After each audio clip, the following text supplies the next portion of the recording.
welcomes you to the following presentation of Major League Baseball.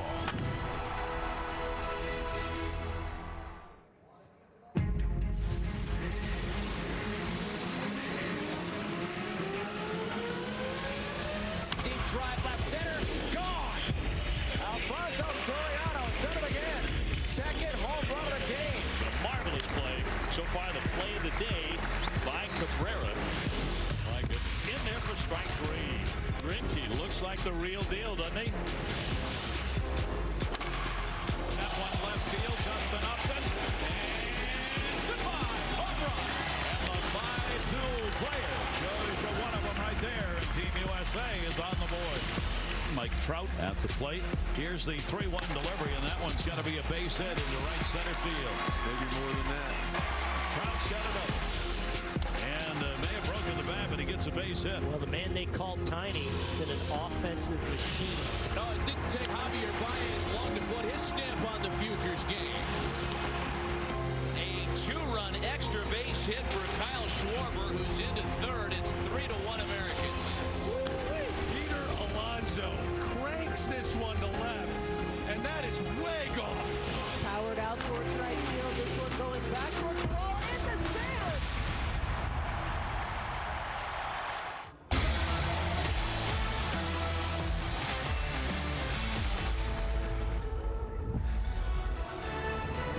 Welcome into beautiful Philadelphia, where history has been made, and as we celebrate that today, the future writes its own terms in the history pages. We have got the best of the minor leagues in the American and National League today. They have been meeting all of their new fans, getting a chance to give a little flash of the leather, a very loud pop at the plate, and show you exactly who will be in the big leagues so soon. Welcome to the 2026 All-Star Futures Game presented by Nike. Melanie Newman up here in the booth alongside Yonder Alonso and Sam Dykstra. And guys, this is a special one every single year. We have some that return, we have some new faces for the first time, but it is that introduction of who you expect to see in the big leagues so soon. And Yonder, it's always magical. Oh, it's so magical. Look, we talked to Larry Boy earlier, and I asked him about the clubhouse message, and he says, look, there's going to be some guys that are going to play 10 years in the big leagues. There's going to be some all-stars. There's also going to be Hall of Famers. So you got to take it all in for what it is today, but understand that you're in a special group in each clubhouse. Well, there's a very special guy down there amongst them, and every coach we talked to, Sam, Jesus Madej was one of the first names off the end of their tongue. Yeah, Jesus Madej, our #1 overall prospect at MLB Pipeline. He's been on an absolute rocket ship since signing with the Brewers in January 2024. 3 levels last year. He's at AA now at just 19 years old. He's holding his own there as a switch hitter, so he's a man after Shane Victorino's own heart as his National League manager today. Lots of quick twitch actions at shortstop, on the base paths, and at the plate. But guys, this is the Futures Game. This is the opportunity for him to prove why he's the #1 overall prospect. You should have given the pregame speech today. You're getting me fired up right now. Now, on the other side of things, again, he crushed in the Southern League, which can be a pitcher's paradise. We got to take you, though, Yonder, to the Texas League. Guys hit here, but this one in particular elevates to another level. We can talk for days about Leo Debris. Look, the #2 overall prospect in baseball, already appearing in his second Futures Game. And by the way, he's 19 years old. Look, he was the centerpiece prospect acquired from the San Diego Padres in that Mason Miller trade, who's arguably the best closer in baseball. He's a switch hitter with excellent strike zone control. My comp for him is Jose Ramirez. I remember talking to AJ Pearl about him. I said, what is it about him? He goes, he's a superstar. And I talked to him in the clubhouse, and I said, hey, what do you got today? He goes, this is my second time around. I want to show everybody what I'm about. I want to win this MVP award. So I'm really excited to watch him. It's going to be a tight one because the MVP from last year's National League 4-2 win is also back, and you know he wants to defend it. Josue de Paula is downstairs with our own Sandy Charles. Thanks, Melanie. Josue, your second Futures Game last year, MVP. Now you're a veteran. What's the difference from your first year to your second year coming in? I feel like it just changes the way how I feel a little bit. Now that I've been through it, I kind of know what to expect. So I have a few friends here, and it's just about enjoying myself and enjoying myself in the game. Nothing changes. What's a part of your game you're trying to really grow this season? I feel like my defense work and just hammering defense and a lot of mental reps. Speaking on those mental reps, what does that look like specifically for you? Imagination, visualization, and just calming myself down.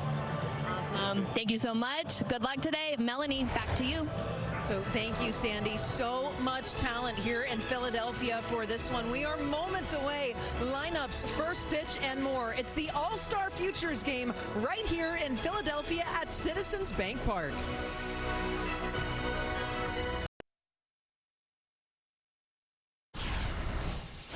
I want you guys to go out and have fun. That's the biggest thing, okay? Have fun. Enjoy this moment. It's going to be something special as you look back on your career. But to have this many good athletes in the room at one time is special. Just remember, people are watching you, okay? Play the game hard, but have fun. All right? So today, walk out there. Take it in early when you guys go out for BP. Embrace it. Enjoy the moment. You guys are the best in the game. You're the future. Go have fun, embrace it, enjoy. We're here, guys. Any kind of questions, anything I can help, please let me know. And as I said, I hope I'm a father figure for you guys for the rest of your careers. And someday I hope to go sit in the seat and watch you guys pitch in the big leagues or hit or whatever it is. All right, good luck. Have fun. Gage, I'll see you shortly. Oh, you love to hear it. Both of these managers getting these young teams fired up here. The American League taking on the National League. Of course, the Phillies are home, so the NL as well. You get a look there at manager Larry Bowa today. What a career he has had. And let's take a look at the stars that will get ready to take on Shane Victorino's National Club today. You've got Leo DeVries up first. We just talked about him moments ago. Franklin Arias is your starting second baseman and batting second. Batting third is Ralphie Velasquez. Cleaning things up, Walker Jenkins is out in center field. The catcher, Blake Mitchell, he is right in the middle of it. Third baseman, Caleb Bonnemer, bats sixth. Ike Irish, the designated hitter, is in the seventh spot. The left fielder, Nelson Rada, bats eighth.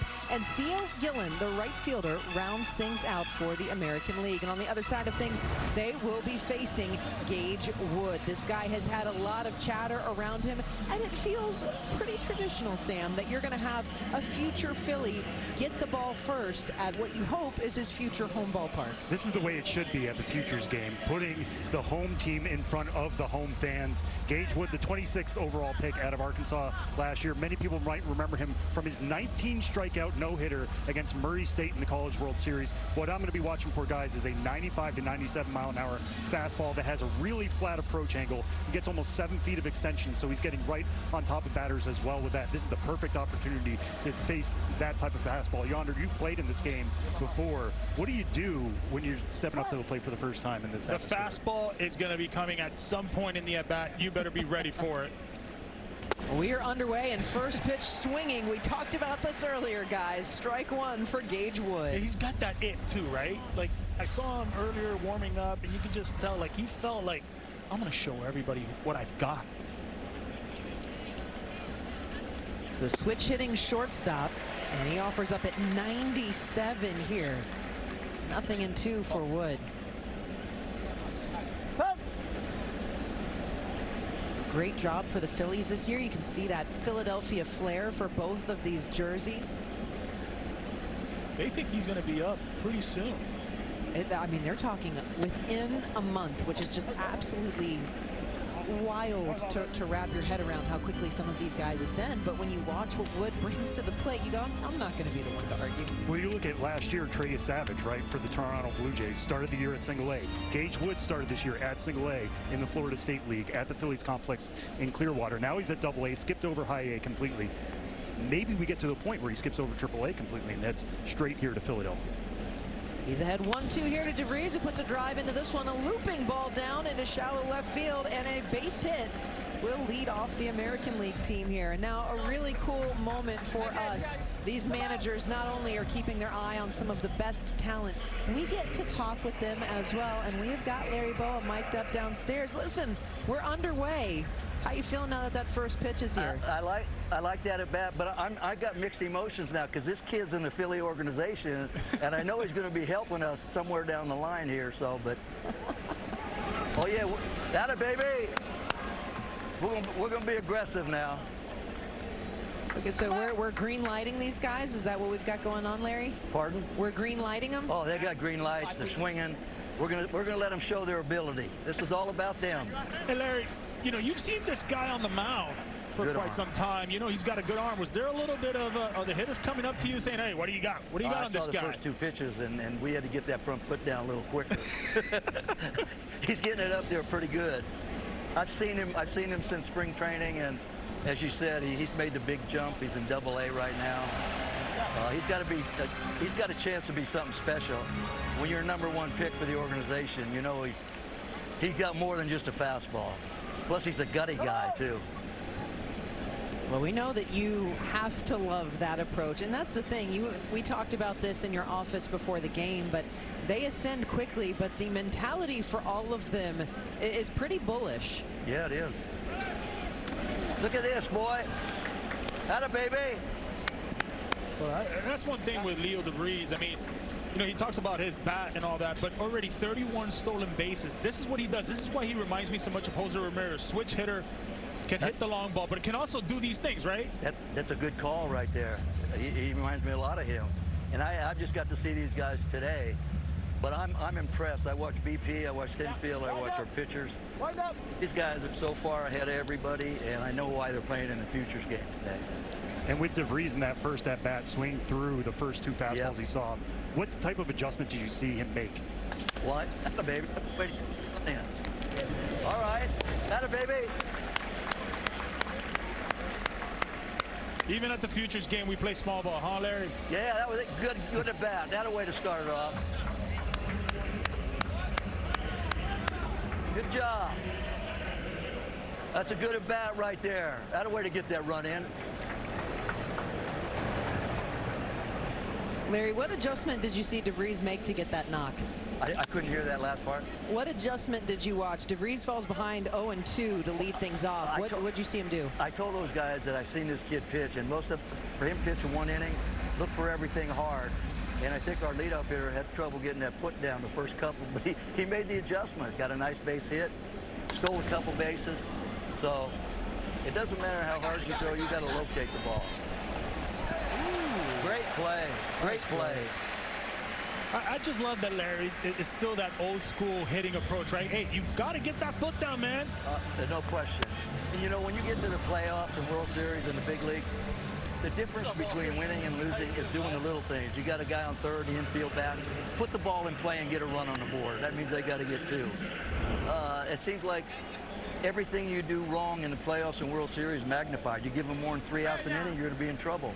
And that's what's happened to our team the last couple of years. We got good talent on the Phillies, but for some reason we can't get over the hump. And I really believe that this year is going to be our year. We got some good pitching, our solid.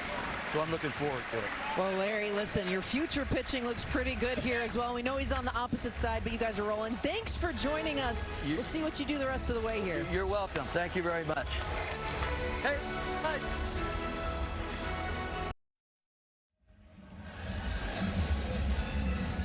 Well, let's go and take a look at the National League's response today. Eli Willits, the top prospect, is in the top spot at second base. Roldy Brito, the center fielder, bats second. Jesus Mate, you like switch hitters? You got 3 of them. Shortstop batting third. Charlie Condon, your first baseman, will clean it all up.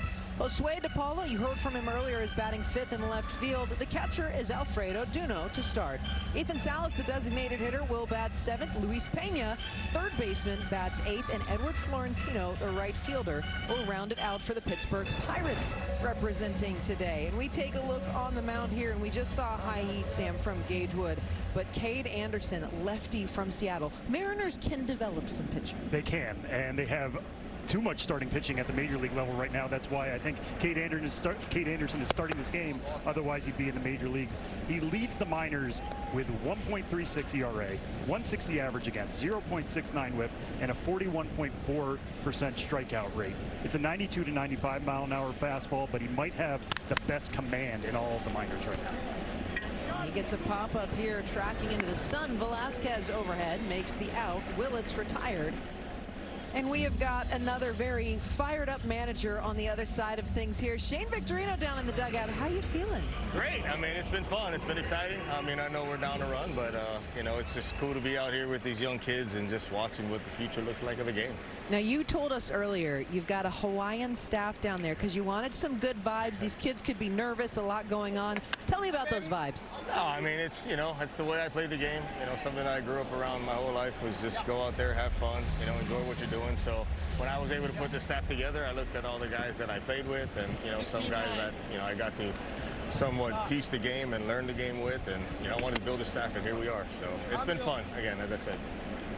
What do you got on Cade Anderson? It reminds me a lot of Max Fried. He's very good. I saw him actually in Omaha. You know, I got to go watch, and Gage Wood, but I got to watch the Lloyd boys there in Omaha a few years back. And obviously I got to watch him dominate and actually take, you know, obviously LSU to the championship. So I saw him starting the game, and I was like, darn, I don't like the chances, but I'll take them. You talk about those good vibes, man, before the game. Any little reggae going on in that clubhouse? I tried to get it up on the Jumbotron, but they, you know, they didn't let me play it. But, you know, yes, for sure, inside the clubhouse. Well, maybe if you win, you can come back next year and demand the Jumbotron. We'll work on that for you. Yeah, we'll see. Shane, in your pregame speech, one thing that stood out to me is this quote. You said, "We're here," just to remind your players that you guys are there as a coaching staff to talk to them and pass along the knowledge that you picked up.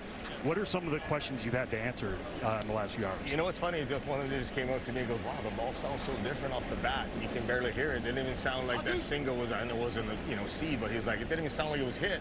And I said, "Yeah, because there's so much. You know, there's the again, we talked about for the game, a guy getting, you know, the sound." I said, you know, it's everybody talking. When you're playing in a little stadium, you know, everybody's quiet, so that's all. So it's very, you know, sounds different. So kind of those kind of questions is very intriguing. Not so much about the baseball so far. Hey, you raved about my day.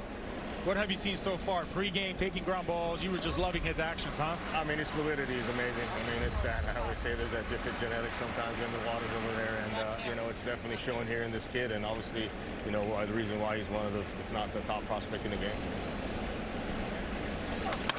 I'll take that. Yeah. Not about how hard, it's on where you hit it. Here you go. I just love that. Nobody no-hits us. We'll take it. Any coach is having a good old time. I love it.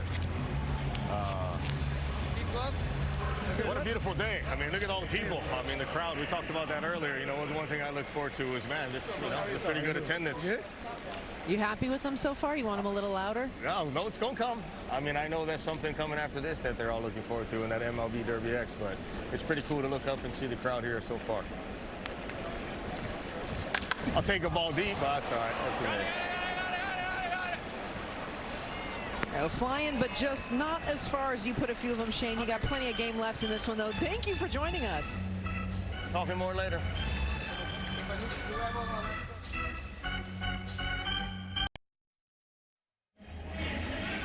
Well, the biggest names in sports and entertainment tee it up at the American Century Championship in Lake Tahoe. Celebrity bragging rights are on the line today at 2:30 p.m. Eastern on NBC, Peacock, and NBCSN. And meanwhile, a different kind of bragging rights on the field earlier today. Listen, I know we've talked about our minor league experiences. I was a mascot. Were either of you ever donning a head? I have been I've been Hambone at Lehigh Valley. Oh, congratulations. I was Baby Bear, who is now extinct, but not me. Obviously not. Yeah. That's an opportunity we need to get for you. I would love to do that. Be careful what you wish for. We have got an inning done for Gage Wood. 1 run on 1 hit. Seth Hernandez, the top Pirates pitcher, now takes over on the mound. You take a look at his numbers here. Yeah, Seth Hernandez, the 6th overall pick out of Corona High School in California last year. He's 6'4". This isn't his first showcase event. In 2026, he pitched in the spring breakout game against the Tigers. Touched 102.4 miles per hour in that game. Caused Tigers top prospect Max Clark to say some things I will not repeat on air because this is a family program. He generally sits more 95 to 98, but he sells a plus changeup really well. That pitch might be among the best in minor league baseball. He's got lots of extension and 2 breakers and a curveball and a slider too. Out of all the arms we're going to see today, we're going to see some incredible arms. For me, this is the guy that's the most equipped right now with big league stuff. I mean, this is an ace in our, we're seeing him right in front of our eyes, but this is an ace type of guy. He's already uncorked triple digits. That changeup is as elite as it gets. He's got a hammer for a curveball, but he's got 100 like you're talking about. And to provide more of the starting pitching that Pittsburgh Pirates have, this is another arm that I just can't wait to see him in the big leagues. And you take a look at the motion on that one there. I mean, you have no shot. No shot. So the first strikeout of the day, and it goes to Seth Hernandez. He'll grab a first one here off of Caleb Bonnemer. Explosive out of the hand. You want to step in there again? Yeah.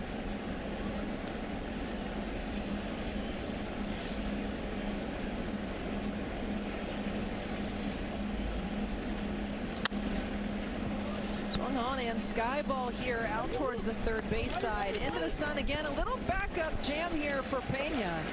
This guy gets a lot of shortstop, and he's made 2 pretty great plays already. Sure has. Well, him and Jesus Madej have been paired together for the last few years between the Dominican Summer League and then at Single A and High A last year. Now Madej being at Double A, Pena being at High A. They're both getting more reps at short, but Pena does have some experience all over the dirt, basically because he's had to revolve around Madej at short.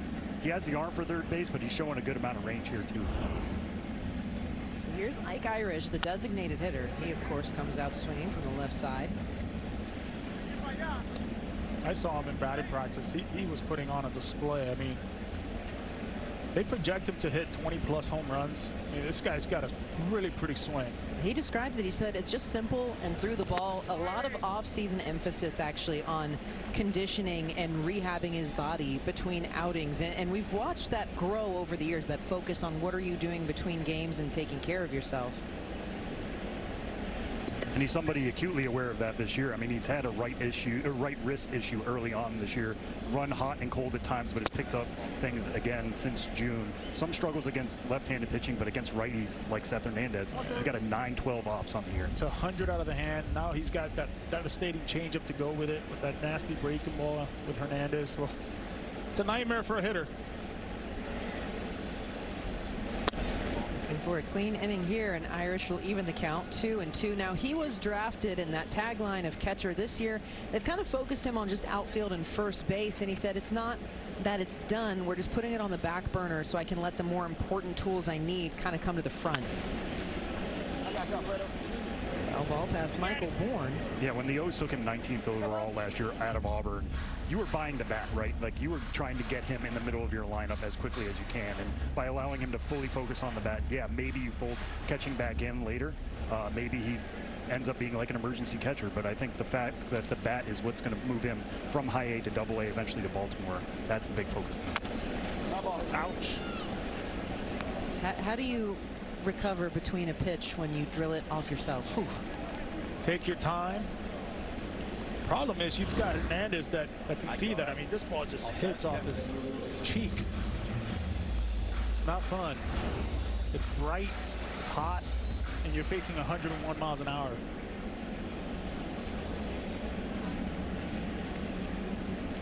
Seth Hernandez, he'll take it.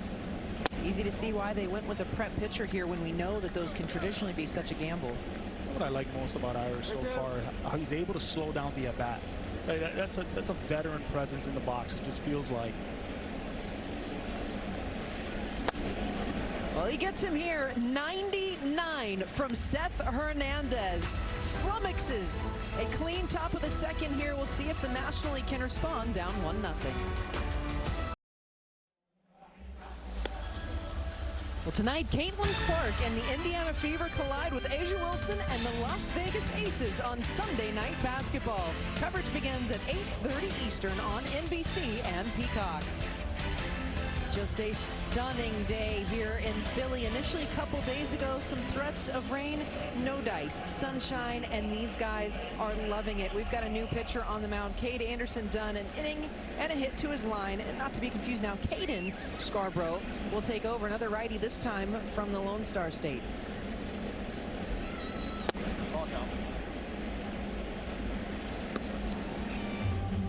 take a look at Scarborough's numbers here. Again, just starting in rookie ball, and here he is on the Futures mound. Yeah, it's just good to see him. He was diagnosed with a malignant melanoma in the offseason, so he had to get healthy to get back on the mound.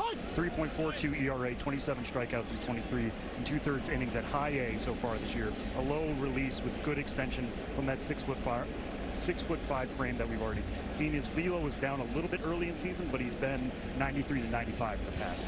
And I think that velo is going to go up. You know, I think as you go up through the minor leagues and the big leagues, you're going to get a little bigger. You're going to get some more pounds in you because the fastball is real. I mean, it's extension. It gets on you fast. And on the other side, DePaula. We've seen him. This is the Dodgers organization that just keeps having more and more prospects. I mean, this guy's been around. He's more of a veteran here at the Futures Game.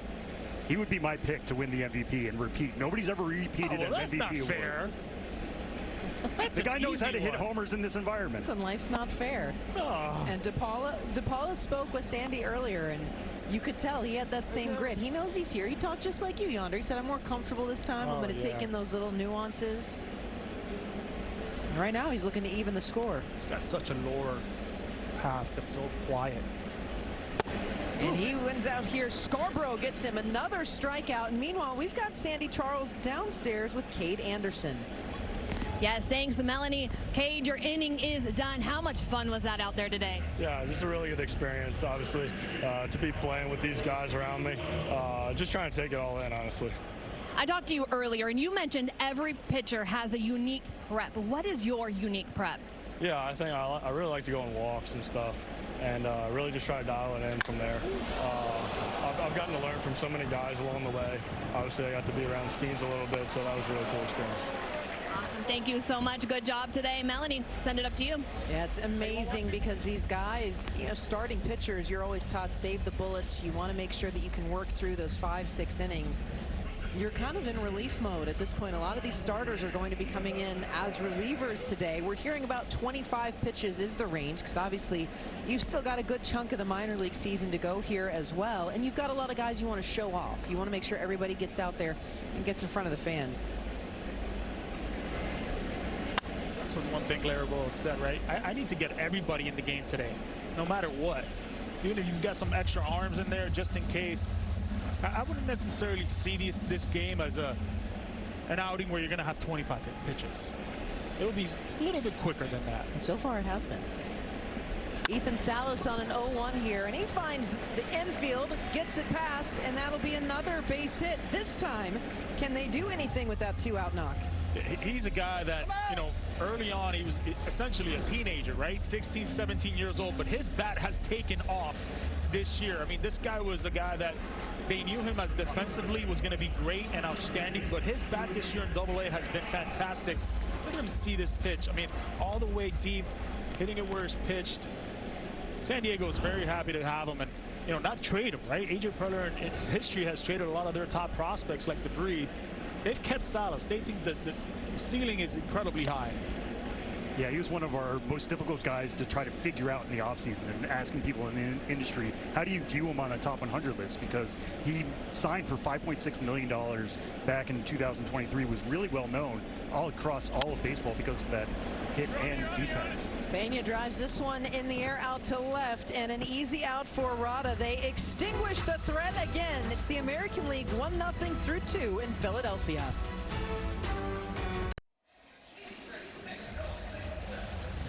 Welcome back to the 2026 All-Star Futures Game presented by Nike. With Yonder Alonso, Sam Dykstra, and Sandy Charles, I'm Melanie Newman here at Citizens Bank Park in Philadelphia. It is a hot one today, and these two teams have come out absolutely sizzling themselves. And one of the guys who's been at the top of the list for a lot of them, and the top of the lineup today, we are joined by second baseman Eli Willits downstairs. And looking here as Nelson Rada takes over, facing Cam Caminiti now. Nice little play on the ground. Eli, how you feeling? Feeling good. Sorry, I had to make that play. Doing good. Just excited to be here. It's a great opportunity, and I'm trying to soak it all in.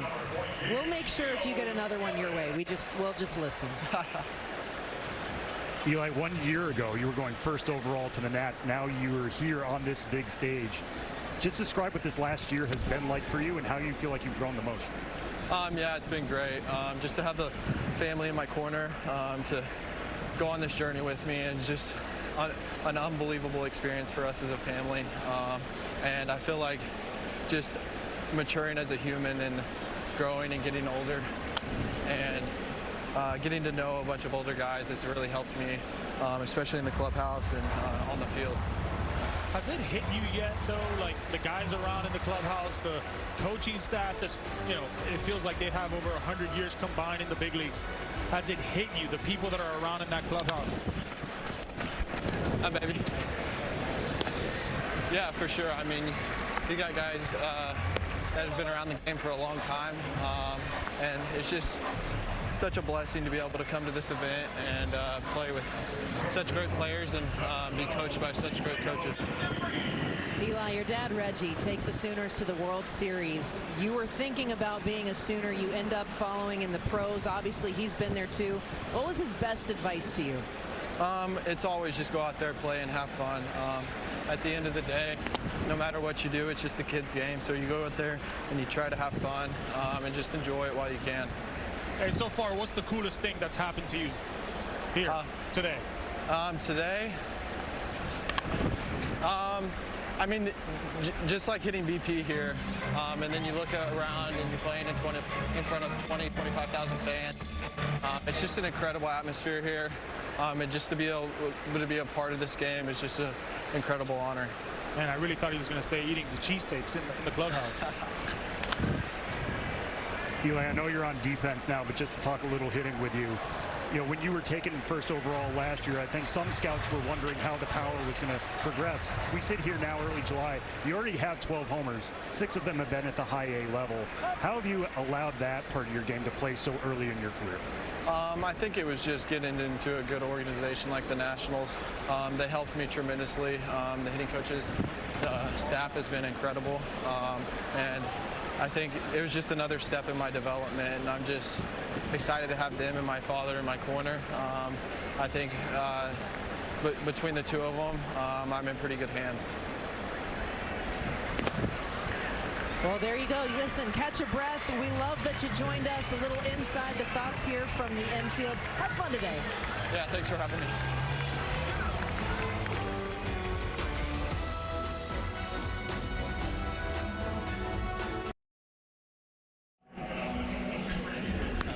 Top baseball prospects navigate pressure, sacrifice, setbacks, and life away from the field while chasing their dream of reaching the major leagues. Watch MLB's Road to the Show on Peacock.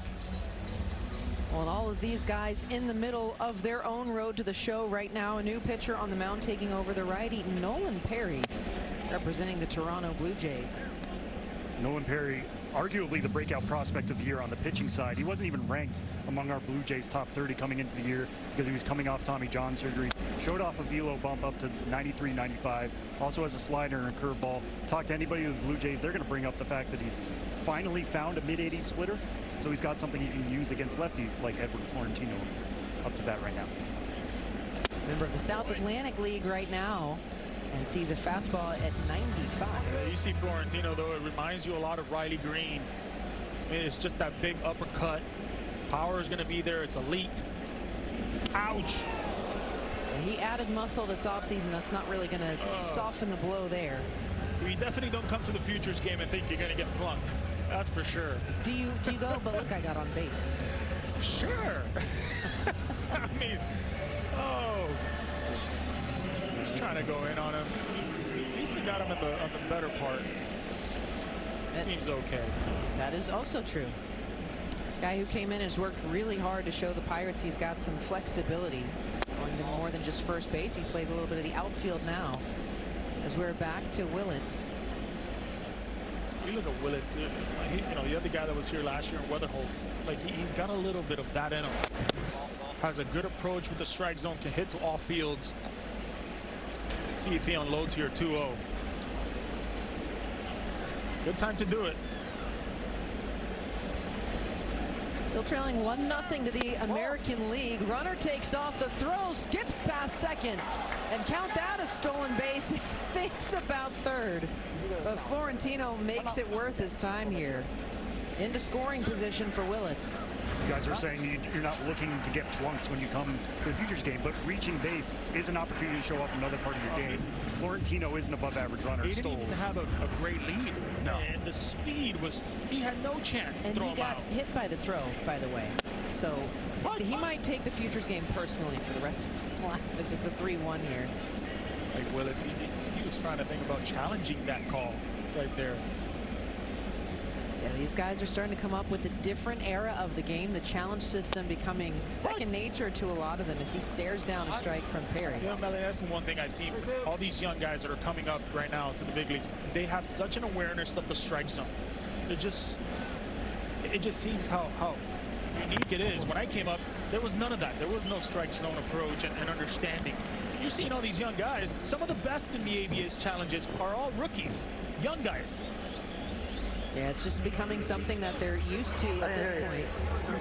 And now as Boa gets to have a chat, we're seeing a little more work here for Perry to start this inning than a couple of the previous pitchers. A hit by pitch and a walk. First and second, and puts the ball immediately in play, but they want the middleman on this. Thinking about two will not be the case, so you settle for a force out. Perry picks up his first out as Brito rolls. And they eliminate Willits. Florentino at third, but just one away, and a chance still here for the National League to make things interesting as Jesus Made digs back in for his second at bat. Not the guy you want to face right now, huh? In a situation like this? Probably not. Well, that's Perry's best pitch, I would think. You know, he's got that good fastball, but the slider has been a pitch this year that's really propelled him. Runners on the corners, only one out and low.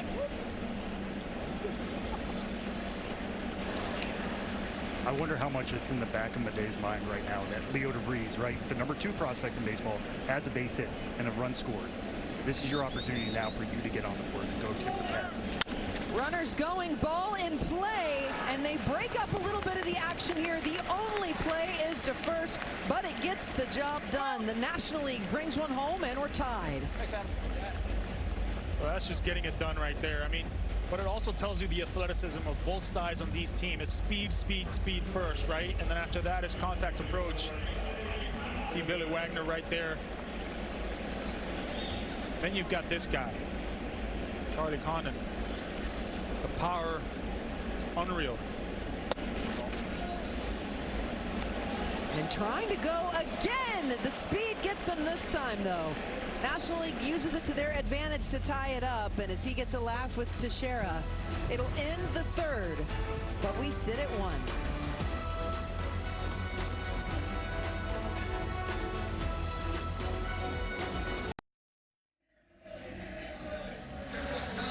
On July 17th comes the new film, The Odyssey. Written and directed by Christopher Nolan, the mythic action epic is the first movie shot entirely with IMAX film cameras. The epic arrives in theaters this Friday. Get tickets now. It is an epic showcase here so far between the American and National Leagues. A lot of young talent coming through the system here. National League knots it up. Again, a stolen base ultimately brings home the tying run, but a poorly timed attempt at a stolen base ends the threat there. So tied at 1, Liam Doyle will take over on the mound. Liam Doyle, the 5th overall pick out of Tennessee last year. I wonder if we're going to see a more fiery pitcher in this game this afternoon. He's got a 95 to 97 mile an hour fastball that he can absolutely staple to the top of the zone. If you look at the numbers, they have not been exceptional this year. But the Cardinals will repeatedly say they are not trying to make him a good Double-A pitcher. They are trying to make him a good Major League pitcher. So sometimes that means throwing the cutter and the slider at times that might not be that effective, and it's trying to find the command of those two pitches. They still really believe that Liam Doyle could be a big part of their future rotations with the quality of that fastball and a splitter that flashes above average. That's that pitch right there, that slider. They consider that slider elite. It's got a much better. He's a strikeout thrower. I mean, this guy is going to go in there. He wants to punch out all 3 guys he faces, right? I said he was drafted out of Tennessee, but he comes from New Hampshire, and he said he's always carried that chip on his shoulder of New England guys can't play ball. Liam Doyle is trying to carry the entire weight of the Granite State with him on the mound today. I like that. You like to hear a little bit of that edge. He's got a 2-2 count here with Franklin Arias, second baseman. We do have a new right fielder and Josiah Hartshorn. Everybody else so far is the same. You can tell that fastball just gets on hitters. And it's 98, 99. It's a quick arm. It's hard to pick up as a hitter.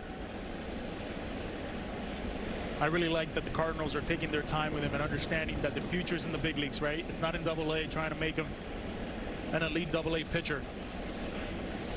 2-2 swung on and missed. A big strikeout there for Doyle for the first out. And downstairs with another big arm, we've got Sandy Charles and Cam Caminetti.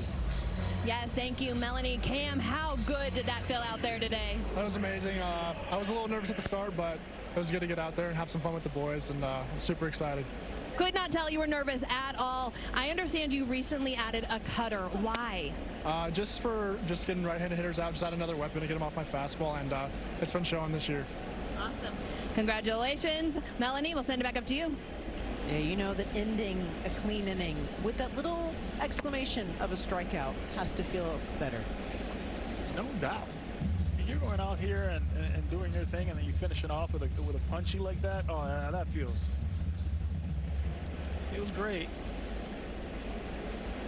Ralphie Velasquez from the left side. He popped up in the first inning. Doyle goes wide. You see him hit batting practice. There was not one pitch he hit that was off the end of the bat or on the label. I mean, the consistency this young man has in hitting the barrel. That's nasty. That slider is just really hard to pick up. And it's arms and legs coming at you. We talked about his approach is strike out all three, right? Doesn't matter how much it takes. I'm leaving here with 3 punches. He's trying to avoid that here. Velasquez, the top prospect for the Guardians right now, and highly regarded for his bat. Velasquez hit 22 home runs last year. He's already up to 11 so far at Double-A and Triple-A. His max exit velocity at Triple-A is 110. So like you were saying, Yonder, the Thunder's absolutely into that. Full count, and this one goes to Doyle. Back-to-back punch-outs for him. You want to talk about actions and everything coming at you. Check this out. Arms, legs. Here we go. Try to hit this. 98 miles an hour at the top of the zone. Yeah, good luck. Good luck. Oh. You're right. The way that just carries behind his hip last minute and comes up over the top. A lot of levers, and he makes it look easy now. 2 outs, both through his own strikeout here as he'll see Walker Jenkins. As much as arms and legs is coming at you, the delivery is very clean, right? Lower half is great. The extension is there.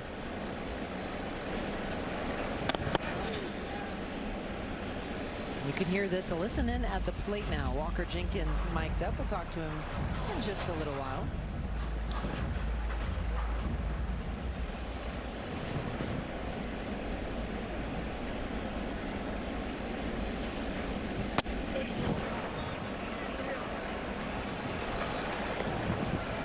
He doesn't like that 2-0 slider like that. I mean, we're all the way in the booth, and that noise makes me back up. 3-0 right here. I mean, give him the green light, right? I was wondering if we were going to get a John Kruk versus Randy Johnson situation where he would switch sides just so he avoids taking it on the chin as he almost did twice in a row. Yeah, see something just a little bit here. The kid, Ken Griffey Jr. 2 outs, and now working back in the count goes Doyle. You hear that pop. I mean, that's 97, 98. It's got more life than that. I would think 2 heaters in a row right here. Better get the head out. Full count, that's a walk. He goes with the slider. So Jenkins, nicknamed Captain America, will extend the ending here. Always polite. He might have been one of the most polite kids that I talked to during batting practice today. Not to say that anybody else is not. How you doing today, brother? Great to see you. Oh, I love that. Welcome to the neighborhood. Yeah. Everybody's happy every time they get to first base. No matter what. I love being at first base because if you got there, I always knew. Ball is a strike. The batter is challenging. He's aggressive. So we've got a challenge here for Blake Mitchell. This is ABS powered by T-Mobile. Yeah. How about your catcher knowing the strike zone? This is just, it's awesome to see. I love the ABS challenge, but just these young hitters, how well and poised they are at knowing the strike zone. So that'll flip the count. And now he's ahead. You want to talk about exit velocity with Blake Mitchell. I mean, he hit a home run in the Arizona Fall League this year at 116 miles an hour. When he hits it, it's loud. You also want to talk about somebody who knows the strike zone. Calls the ball. The catcher is as we get another challenge here. I think they're going to get this one right. Oh, and that is ABS again, powered by T-Mobile. 2 challenges remaining. Look at that. Well, you know that it's close when they don't even show you the distance gap. I just love like Duno was just fisting his, put his pump up, saying, yeah, I got that one right.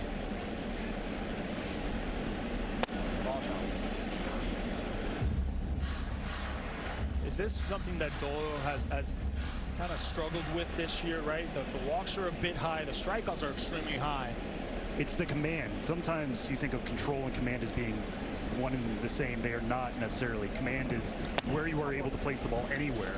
Could it be outside the strike zone? It could be dead middle, and that's why he's given up a good amount of runs this year, is because sometimes he's lost control of that slider right dead middle, and it's gotten pounded at the AA Texas League. We're seeing a little of that come to the fore here now. Well, after we saw 2 high-octane strikeouts, and again, he was still working at least 5 pitches off of those guys. Back-to-back walks is going to extend the inning here just a little bit for Doyle. And now the 2 Mikes, Willits and Jenkins, get to hang out at second base. North Carolina. I just love it, right? Where are you from? What's happening? Where are you living? Get to know your guys. You're going to see them for a long time. On out there to Made's just behind him. Yep. We're going to have it again with Bonnemer here. First pitch. Strike, the batter is challenging. ABS powered by T-Mobile. We'll all get a look at the Jumbotron here for Bonnemer. Calls confirmed. The American League has 1 challenge remaining. It's got to be a hard one to swallow sometimes. I don't blame him for trying. No, after seeing 2 successful challenges early in the inning. Runners on the move here, and a heads-up play for Doyle over to third base, and they're going to say they got him in time. Cooper can't believe it. Boa's asking if he can challenge. We're not sure. Team's going off the field. Boa keeps asking if he can challenge and is told no. That's going to do it. More base running ends another inning here. We have got all aggression in Philadelphia.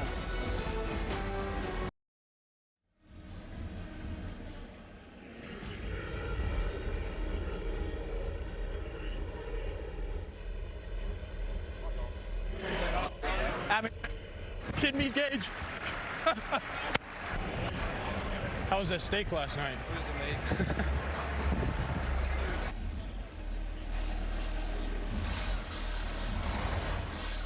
Oh, you love to see it there. Everybody's just catching up. These guys at some point end up running into each other here. As we've got Kendry Churio now on the mound, the righty from the Kansas City system.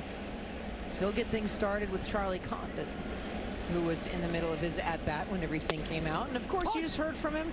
We got to go live in on that at-bat as well. We have got Walker Jenkins with us downstairs. Walker, how are you enjoying this so far? How we doing, guys? This is absolutely awesome. I mean, I've never been to Philly, but this field is gorgeous and around a bunch of great players and staff. Favorite guy you've met so far? Oh, man, that's tough. So Blake Mitchell was my roommate when I played on the USA team, and so it's great to see him.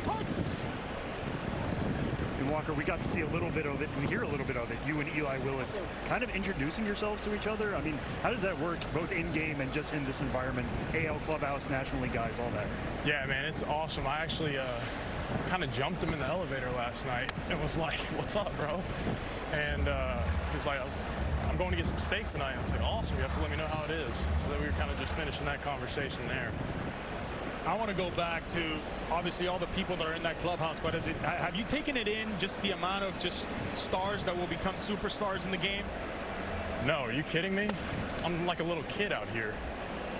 What's been the coolest chat you've had so far besides, you know, talking about steaks at second base? I mean, we're just chatting it up with the boys, all the players. I haven't gotten into depth with any questions yet. I saw Ken Griffey in the dugout. I'm like, I may have to pick his brain a little bit. Just to think Ken Griffey Jr. is taking pictures of all the players. How incredible is that? That is awesome. That is cool, man. So I'm about to ask Billy Wagner how he'd attack me if he was a pitcher. I mean, listen, you talk about finding new ways to get better. That is definitely one of them. Yep. Okay, so if Eli got steak last night, what were you doing for your pregame? Last night? Yeah. So I went and got a Philly cheesesteak. Yeah, you did. It's like, I'm in Philly, might as well. You know, one of the things I've noticed too is you're in AAA right now, but playing in a stadium in an environment like this, how much different is it for you? It's crazy how much louder it is in here. That's the biggest thing I've noticed so far. Where like you're talking to your outfielders in St. Paul, and you know, that's a nice stadium, but it is like so much quieter. And so we're talking, me and Theo out here having to scream at each other.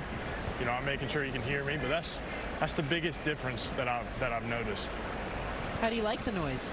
I like it. Got people coming to watch some ball. You know, it makes it fun having so many people here. Walker, you do have 38 games of AAA experience so far this year. I know you've dealt with a shoulder injury. But what do you feel like you have to do to round off your game and push your way from St. Paul to Minneapolis, just across the way? Oh, boys, slipped on that one.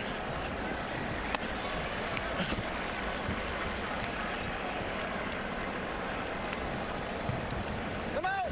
Is that the hardest ball to read right there? Off the fist? God just gave out on me. But I don't know. I think it's just continue to develop overall in my game. Hit for some more power, continue to play good defense, and hopefully I'll get that call. Have you gotten over the fact that you went viral just a week ago for scooping up your new buddy Lincoln during the game? No, that was one of those situations that was really unfortunate. It's one of those things that I'm so thankful he's good to go, and hopefully he's back to playing some baseball too. Yeah, well, we are sure that he will. Hey, enjoy this with your teammates right now. You guys don't have to yell at each other for a moment. I sure will. Thank you. Got a little mix up here. They thought they were going to have a pitching change with a catching change. Nope, got to head back. Not yet.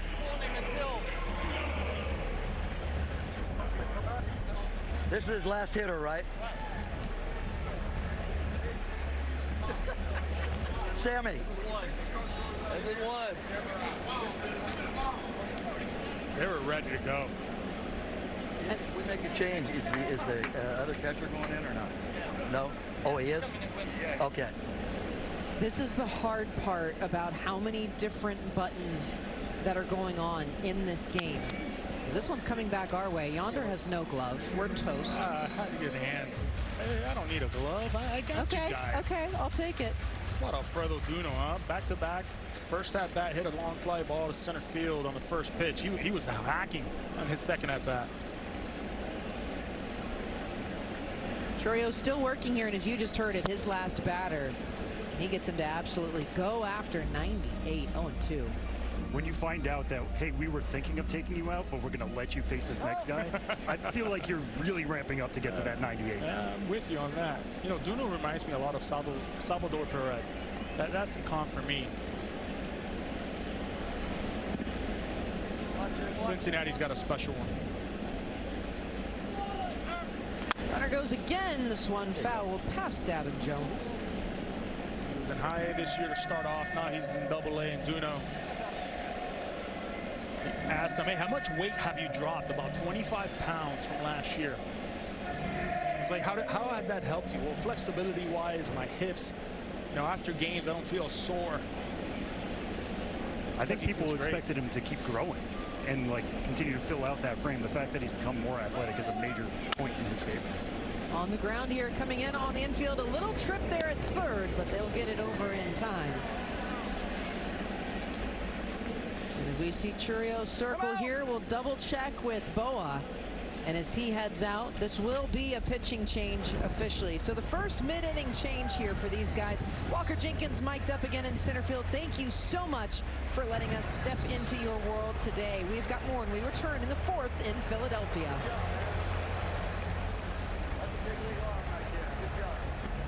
Good job. Score big on authentic gear at MLBshop.com. From official jerseys and memorabilia to hats and hoodies, we've got the season covered. Scan the QR code or visit MLBshop.com. Melanie Newman, Yonder Alonso, Sam Dykstra with you here. Sandy Charles down in the dugout as well as we are rolling here in the Futures game. Anthony Ianson is the first mid-inning pitching change.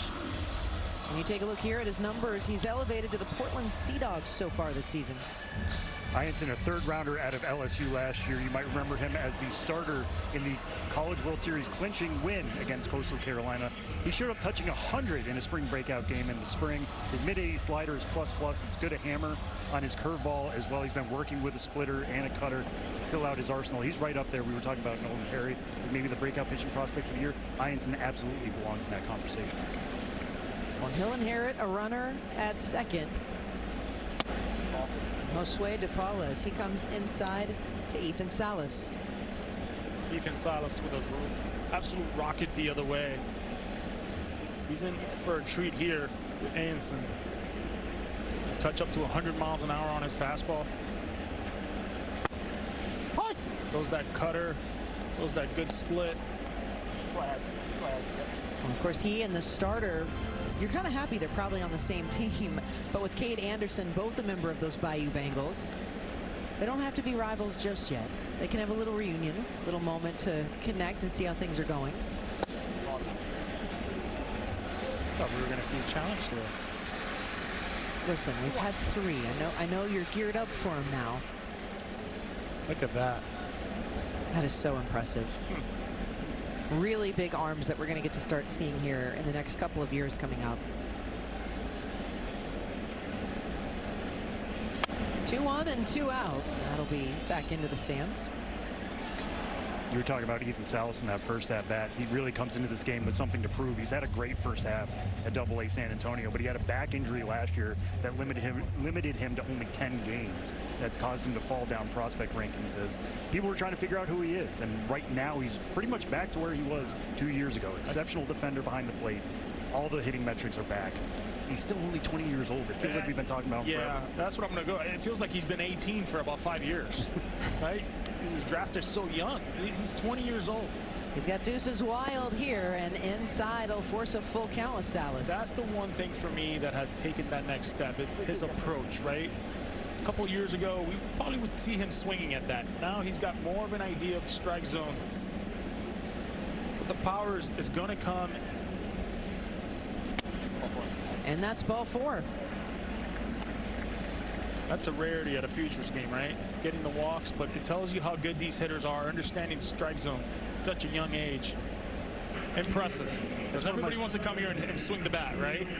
It's one of my favorite things to ask guys is like, you are here to show how hard you can hit the ball, but also you're here to show how disciplined you are and your other tools. And taking a walk is absolutely a skill. Well, they've put a pair on, and they've already shown that they can get on the scoreboard without needing a hit. They did it in just the last inning. This one inside to Pena. How about Milwaukee, how loaded they are. This is the #2 prospect for the Brewers here in Luis Pena. There could have been 12, a dozen, 15 Brewers prospects they could have sent to this game, and I would have been excited. It's insane how deep that system is, how they continue to replace guys who graduate, guys like Cooper Pratt, who have made his Major League debut. There's a lot more coming to Milwaukee. They just keep that wheel spinning year in and year out. They can trade guys away. They'll backfill it with homegrown talent. He's got 2 on and 2 out, and a chance to take their first lead today as he's ahead ball 3. And as a prospect, you understand where the Brewers are at, right? They can go and be aggressive at the trade deadline. A game like this matters. There's scouts here, a lot of presidents of operationals here watching these guys. They want to see what they're about in the big stage, the big stadium. I think there are some sellers at the trade deadline that would like to see Milwaukee get more aggressive because they would like their hands on the Brewers prospects that have excelled so far. They usually love to keep those guys close to the vest. You know, Sam, if it ain't broke, why fix it? For them, at least. Well, that's the thing. They haven't got that World Series yet, right? On a 3-1 foul ball. And go after like a Tarek Scoop. Now, the Tigers might not be sellers, but somebody at that level, you cash in some chips to make this the year, or do you stick to it and just hope, hey, let's get ourselves a ticket to the dance, get to the NLCS. Maybe one year we'll get past the top. They certainly have the power to do that, right? In the sense of talent that they have in the minor league level. I want to make it clear, I don't think the Brewers should trade Jesus Medei. That's not what I'm saying. Payoff pitch here. Ianson delivers this one out towards center field. Backing up is Jenkins. He makes the catch this time. Pair left aboard for the National League. We stay tied at 1 through 4.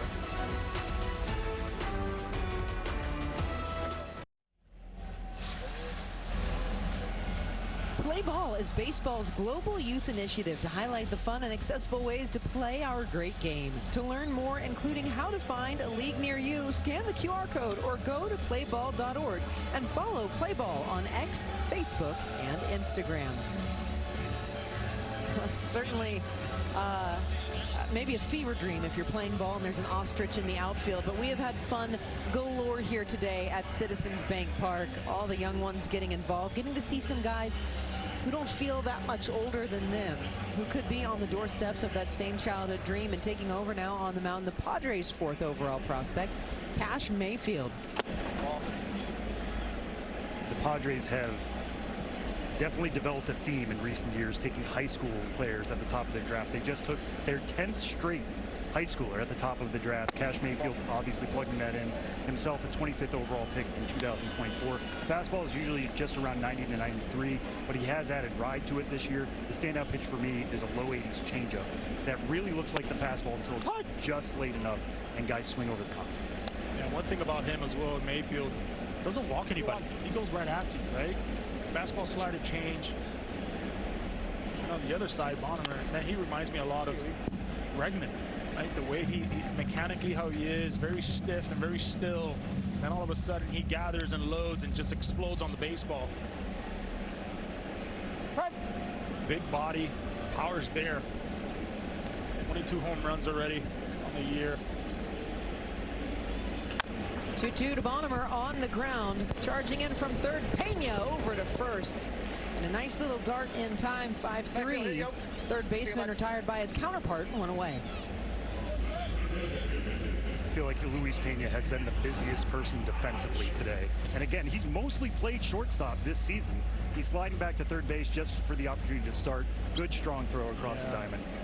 But right I mean, to chest. Yeah, if you're him, we talk about what you want to do at the plate and show off when you reach base, however you do, show off that speed.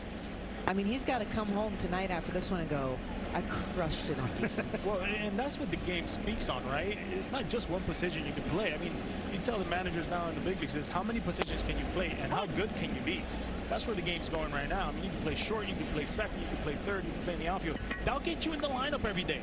You can defend like that and be above average. The bat's going to play. Ike Irish back for another bat. Struck out after working 7 pitches in the second inning. Fastball with some high heat. Look at Mayfield, though. He won Gatorade Oklahoma Player of the Year honors in 2023. I mean, the athletic is there. 124 as well. But you can see him on the mound, how athletic and loose he is. He's got a good feel. And that's what I think really helps sell the changeup, is that everything just looks so easy. And when you expect that 92, 93 mile an hour fastball to come in, Calls the ball, the catcher is challenged. It's tough to hit. Well, we've got another challenge here, this time trying to keep a guy at the plate as we take a look. ABS powered by T-Mobile. This is his Salas teammate right here in Mayfield. He's trying to help him out and see if he's got it right? And they will not win this one out, so a walk for Ike Irish. One challenge remaining. And that will stay the same. Hey, no, you got catch. Would have been a 3-2 and another chance there.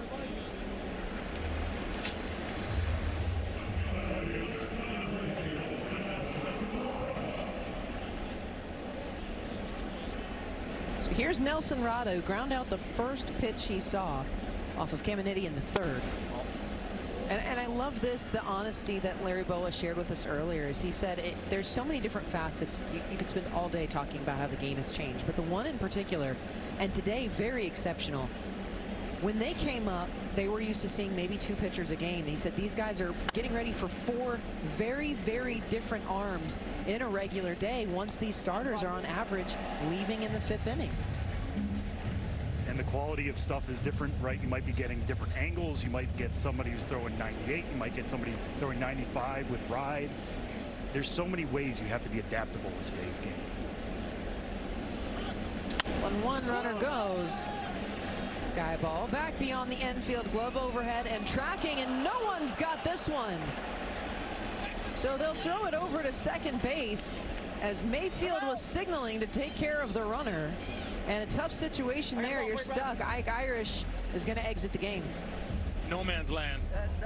Tough Sky. We've seen a lot of the infielders today having trouble with the fly balls. Yeah, right off the bat right there, I mean, you can just tell they were going to have trouble with it. He lost it. Casey Cunningham, he couldn't see that at all. Yeah, good play, though. Good heads-up play there, understanding what was happening. Inevitably, you come into the game and right away the ball will try to find you. Automatic. There's no hiding in baseball.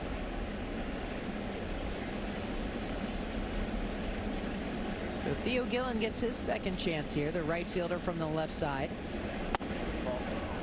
And that's wide. Runner goes again, and they'll throw to second, this time not in time. We've seen straight steals, we've seen delay steals, but we've seen some speed from both teams. That's kind of what Nelson Rada has to do today. He's a plus runner, good contact in the zone. It is perfectly executed. Pumping. Doesn't have a ton of power, but he can steal bases like that. He can show it off in the outfield. Why not pick your spots, even if it's a little bit of a delayed one there? That's from a guy who's 20 years old, too. You don't really see that from, you usually see that from veteran guys on the bases. 20 years old, but at AAA. I mean, he's one of those prototypical Angels who they've just pushed aggressively. On the ground here, that's through the left side, and that's going to be down for a base hit. They're going to send the runner home. The throw from left field. And they're going to say, got away from him here. Runner is safe now, advancing to third, and the tag finally attempted, not in time. Chaos on the base paths today, and the American League reclaims the lead 2-1. I just love everything about this whole play. Understanding that there was going to be a play at home. Great secondary at second. Hits third base perfect. The corner of that bag, and Mayfield just kept running. Oversaw the throw. Just a tough play by Salas right there.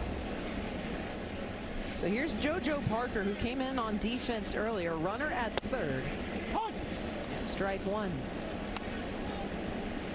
JoJo Parker, another draft pick from last year, taken 8th overall out of the Mississippi prep ranks. Good swing decisions, promising power, good arm. He's spent some time at third base, but I think he can really stick at shortstop. He's got hot around June. He's got that open stance that you can see there as a left-hander, but he times it up well with kind of a leg swing more than a leg kick. I'm excited to see what happens when he adds even more strength into the Toronto system in years to come. And I think, you know, his bat's gonna play, right? I mean, the strike zone knowledge is there. The defense, they'll get settled once he gets to the big leagues, but they know the bat's gonna be the go-to. Blue Jays have few shortstop options. Also, Arjun Amala, who I believe has played in the Futures game before as well. So it's good to be loaded up at a premium position. I think the one thing with Parker is understanding that when you go and swing at a baseball, kind of calm yourself down a little bit, right? Because at times he wants to overswing.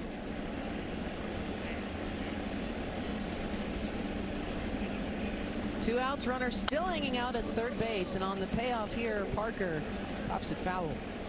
We talked about how wide-eyed guys can be here. JoJo Parker's coming from the Florida State League. Like, that is the lowest level of full season baseball, and now he's playing in a major league park. 1 year after he was drafted, it's a really incredible opportunity for him. I wouldn't be surprised if he's at another Futures game in the years to come, whether next year or 2 years from now. Yeah, that's the approach right there. You can't teach. 3-2 count. You just don't know if it's borderline for a strike, and you just an emergency hack, right? You just throw your hands at it. You just don't see this, though. You don't see it at the Futures game. They're just too polished of hitters nowadays. He is battling here. Pitch to Parker. Popped up. Another chance here for Cunningham. Out behind him. His outfield comes in and flying. It'll be Sirota from left to get the job done. But the American League strikes back and reclaims it halfway home, 2-1.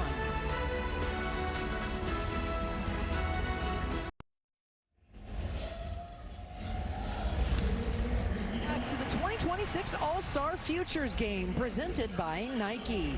Yonder Alonso, Sam Dykstra, and Sandy Charles. I'm Melanie Newman here at Citizens Bank Park in Philadelphia. American League back on top again, guys. Most of what we have seen going on so far in terms of scoring has come down to moves on the base paths and your base running decisions. I keep looking around the ballpark to see if there's an actual green light that's on, because it feels like everybody's just getting it. We heard Larry Boa talk about that earlier. If you have speed, this is the time to show it off, and guys are trying to take advantage in a multitude of ways. We can take a look here. Ryan Sloan on the mound. Josiah Hartshorn, who we saw in the outfield, evens the count as he goes after a fastball 1-1. I talked to Ryan Sloan before the game. He's got a fastball 95 to 98, and I was asking, what is your approach in this one? He's like, I'm trying to get through this inning as quickly as possible, which I think means as efficiently as possible with as many strikeouts as I can get. So would not be surprised if he's throwing a little bit harder than that. The thing that keeps ringing in my ear is in the spring, Logan Gilbert pitched in the same game as him in the Cactus League, and he called Sloan's sweeper the best in the world. Now, I think there was a little tongue-in-cheek, and Ryan Sloan knows that, but it's a really special pitch that can really move on top of that velocity that he has in the fastball, and he's got a changeup and cutter to go with it. It's why he's at Double-A at just 20 years old. Well, as he evens things out here with Hartshorn, we're going to go downstairs because a guy who put an ending to the top of the fifth, Mike Sirota, is with Sandy Charles. Thanks, Mel. Mike, a 72-game on-base streak. How have you been so successful at the plate? Just trying to be myself, not trying to do too much, just trying to go out there and do my thing and let the other things take care of themselves. In the Dodgers organization, what's the relationship like with Josue? It's great. He's one of my best friends in the organization. We learn so much from each other. You know, iron sharpens iron, so we learn so much just from talking to one another about the game, about our approach and whatnot. Thank you. Mel? Iron sharpens iron. I like that. I mean, you hear some stuff frequently. That might be one of the sharpest we've heard. As young as they are, they're just wiser. On the ground, easy play here over at first base, and they'll make the out. Listen, pitcher's going to cover anyway. He loves some PFPs. You talked about Ryan Sloan and talked about how quick can he get out of this inning. How about 62 innings this season, just 12 walks? He's just going to come after you. He's touched 98 miles an hour. I mean, for being a youngster, #2 prospect for the Mariners, he's special. Kate Anderson was talking about this earlier in terms of the Mariners pitching philosophy. It's just throw it in the zone. Trust your stuff if you've got it. Anderson does, so does Sloan. Well, they are certainly trusting the infield to get the job done right now, and they are rolling. This copyrighted telecast is presented by the authority of the Office of the Commissioner of Baseball and may not be reproduced or retransmitted in any form. The accounts and descriptions of this game may not be disseminated without express written consent. So a longer battle with Hartshorn. A quick rollout for Killen. And now in is Dakota Jordan. You want to see a quick bat speed? Check this out. This guy could have been a wide receiver at Mississippi State. I mean, he's a special talent, probably one of the best talents we have here when it comes to athleticism.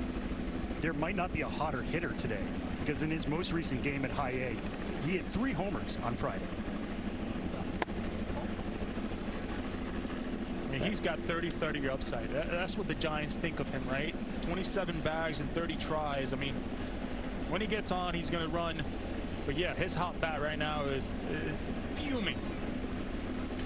1-1 lasered, and that's going to be a fair ball. Left side, it'll roll all the way into the corner there. Alvarez, the new left fielder, is going to have to track it down. It's a standing double. Dakota Jordan, welcome to the Futures Game.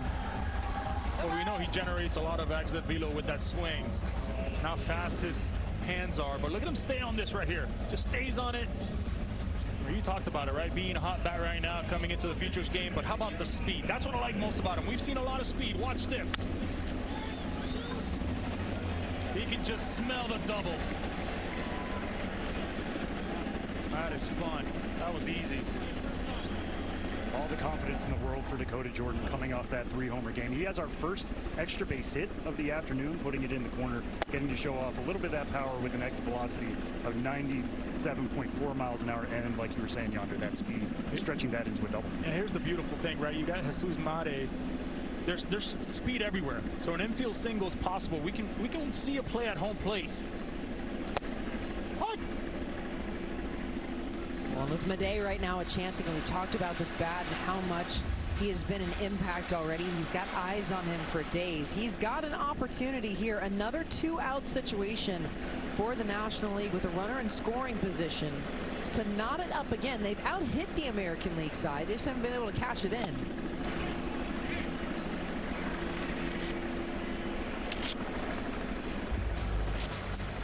I just love the cool batting gloves they get at the Futures Game. The cool cleats, the bat, all the gear. You can take it back now to your team.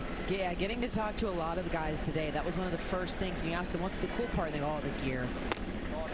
Gearheads for days. Is this one outside? 2-2 for Madej. What a quiet approach he's got, huh, Madej? Again, I want to keep underlining this if anybody's just tuning in. Do not trade him. Do not trade him. He is only 19 years old at Double-A, 3 levels last season. They kept pushing him, kept pushing him, kept pushing him. He's on that Jackson Chourio track. And I think there was a time, we'll see how it works out, but people thought he could have made the major leagues before Chourio did. Now we're seeing Chourio be a key piece of the present in Milwaukee. Madej's a key piece of their future.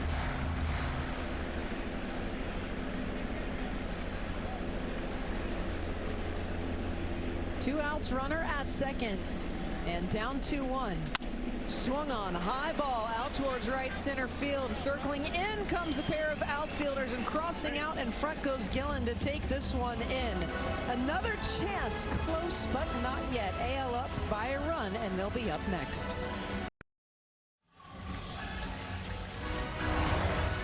Keep the night going with your Peacock Picks of the Week. First, there's a lot to unpack in the 5-Star Weekend. Stream the new original series based on the best-selling novel now. Then get back in the saddle with new episodes of the McBee Dynasty. And catch every match of La Copa Mundial de FIFA live in Espanol on Peacock. So much action going on, and listen, we got a lot of action for you here at the stadium as well. New pitcher and a new batter. Just switch it all up. Max Anderson digs in. He's first pitch swinging immediately out into center field. Catch is made. And we'll see if he can get him next time. It's a very quick out. I really wanted to talk about him, how well he did, but I mean, you can. First pitch swing, I think his bat's going to play, right? He crushed it in the Arizona Fall League. Already in the International League in Toledo in AAA. I think this guy's going to be very special, and Max Anderson, who just flew out. Still deserves to have that moment, so thank you, Yonder. Ralphie Velasquez stays in the game in this one, though. Okay, what can you tell me? Because I think the eye test will automatically tell you Carson Milbrandt on the mound doesn't do things normally. No, he's got this really funky windup, which I really enjoy watching, because any kind of funk we can still get. Kind of kicks his hip out to the side there a little bit. Looks like he's about to start a 70s era dance. One thing we can expect from him is a lot of sliders. He's got an upper 80s version with drop. He's also got a sweeper. Fastball is 93 to 96. He struck out 70 batters in 47 innings at AA Pensacola. Now he's at AAA Jackson. Hard hit, a long way to come in left field, and just grabs it again for Sirota. Unbelievable play, and that's 2 down. Well, one of the hardest balls to read right there is off the end of the bat, but his first step was fantastic. That blazing speed just was tough to hit, right? And you're looking at a guy in Carson Nobrand who develops a lot of soft contact, a lot of ground balls, a lot of pitches out of the end of the bat.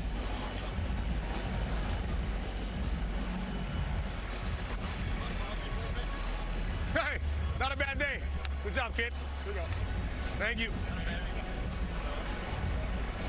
Not too bad. 4 pitches of work, huh? There you go, Shane Victorino keeping it real with his guys. He'll call in a new arm from the pen for the National League side when we come back. 8 hitters, 3 rounds, 1 champion. Who will take home the title? Submit your picks for the T-Mobile Home Run Derby. Pick 'em and you could win $100,000. Restrictions apply. See rules and enter at MLB.com/HRD Pick'em. So much action going on for All-Star Week here in Philadelphia, and of course the Futures Game really is when you start to escalate. You feel the energy. The stadium starts getting a little busier, a little louder. Walker Jenkins behind 0-2 here.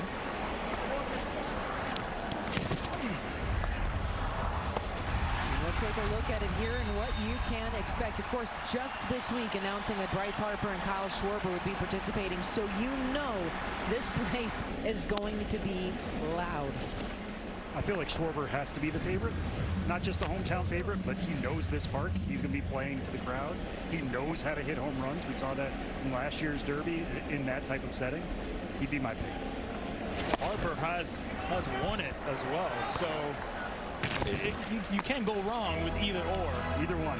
But this guy, Junior Caminero, put on a display last year at the Home Run Derby. I think he wants that too. We're going to see a lot of balls being hit in places we haven't seen before, I'll tell you that. Wind's blowing out, should be blowing out for the Home Run Derby.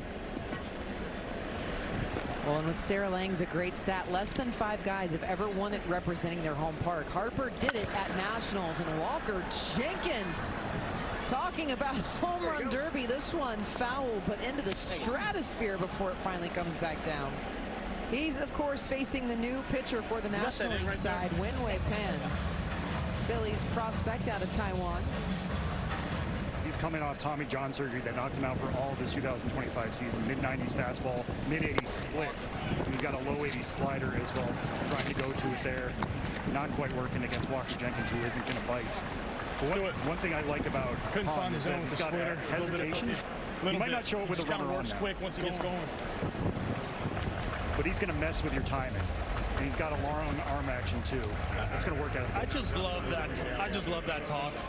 Right? You haven't seen these guys before. He's letting you know exactly what he's got to offer. 2 outs for Nathan Flewelling. First pitch swinging, a shot out towards right field. Back at the track. Wall into the stands. See you later, Nathan Flewelling. He steps up and does it big. A 2-run home run. And insurance for the American League here as they make it a 4-1 game. Let's go. That'll work, baby. Do it. Come on, let's go. Jenkins told him exactly what to expect from Pan, and he took those notes to heart. Well, coming out of the bullpen, now he comes up to bat and just unleashes on a pitch right here. Just a 19-year-old doing his thing at the Futures Game, huh? How about that? 96 miles an hour coming in, 95.1 going out, 365 out to right center. Nathan Flewelling out of the Tampa Bay Rays system. They drafted him as a catcher out of Alberta, Canada, and they've been very aggressive with him. They really like the underlying metrics. They always felt like his power was going to start playing in games. That's absolutely happened this year. That's why we put him on the top 100. Now it's on the biggest stage he's ever played in. I just love everything that happened there within 48, 50 seconds, right? Letting him know what he's got. Sees the first pitch and just unloads on it. Told him, hey, the split doesn't have too much bite on it. You can sit on it, gets a split, see you later. And you guys mentioned that Penn will try to mess with your timing. And he said, listen, if he gets in a groove, he starts working quicker. So he just didn't let him. Ambushes the very first pitch that he sees. 2-1 to Xavier Nance, who now gets his first at-bat, and he'll even the count. Just 19. The thing that just amazes me is how young these guys are and how mature they are for their age. He hasn't seen this guy ever before. Doesn't have an at-bat against him, and yet it's very hard to do, right? Not seeing a guy ever, and you see the first pitch and you unload on a pitch. Not easy to do. And that's essentially the dream of everybody who's played in this game, right? Like, get some information, take it in, put it into play immediately, and show what you're capable of. The Rays have sought out a long-term catcher forever. They very well might just have it in Nathan Llewellyn. Well, it's a big strikeout to end the inning there for Penn. He jumps back, but not before he gives up a 2-run shot. It's the American League on top.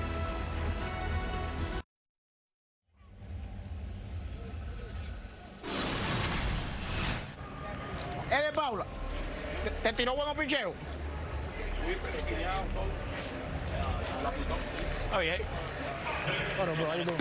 You good? Yeah, you? Good, man. Good luck. Boy, get up here. Just say. I got it. Lo está buscando el jorrón. Lo está buscando. Tiene que ir a darle la pelota nada más. Si él le dio la bola todo, tiene fuerza. Oh, I love it. I mean, I love it. Break it down for us. Yeah, he was here, just talking at first what the guy was throwing to him, if he was throwing him some good pitches. Then he was talking about, hey, this guy's looking to do damage, to hit home runs. This is what he's all about. If he touches it, it's going to go. I'd love to hear that there again. That's Jesus Made, who has been mic'd up. We've had such amazing access. I mean, these young guys who are trying to focus on this game have fun at the same time. They're showing up. There have been tons of media today, and so gracious to get mic'd up in these moments and just give us that next step of insight here, as we'll see Ryan Clifford get his first at-bat of the day. Of course, on the mound, another change. It's the lefty Jamie Arnold taking over. He cuts back into the count. Well, this reminds me of Chris Sale, huh? Delivery coming out, three-quarter slot, 97, 98. I mean, not a fun at bat if you're a lefty, I'll tell you that. And Jamie Arnold has extension, and by extension I mean extension. Like, it's about 7 feet of extension. He's getting down the mound, throwing from that low arm slot. Like you said, you know, he can get into the mid-90s at times with that four-seam fastball. But when he's getting that much closer to the plate, it's playing closer to 96, 97. He's got a little Bumgarner in him. He's got a little Chris Sale in him. That's a good walk right there. Some more free bases here, and again, National League has had plenty of runners. In fact, they have reached at least once every inning of this game so far. We just heard from Mike Sirota moments ago as he digs in.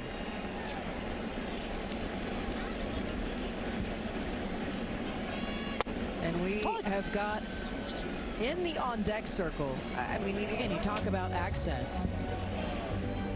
Live, you can hear everything that's going on right now in Rodriguez.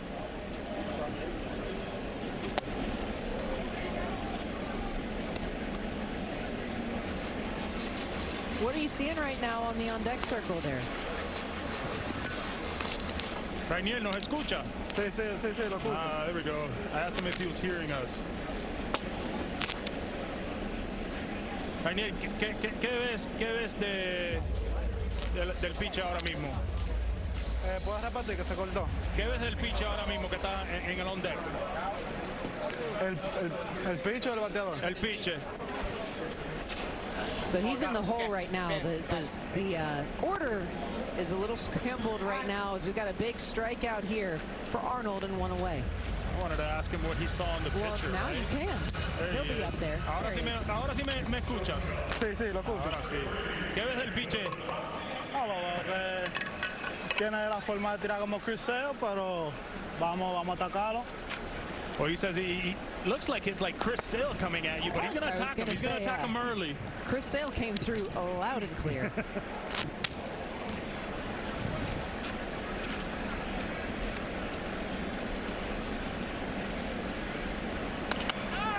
0-1 and a sharp line back to first. The base runner left the path, and this is a tough one here. It's a double play that they turned. Rodriguez, as soon as he gets ready to start seeing some pitches, no more sharp plays, and the AL coming up to bat next.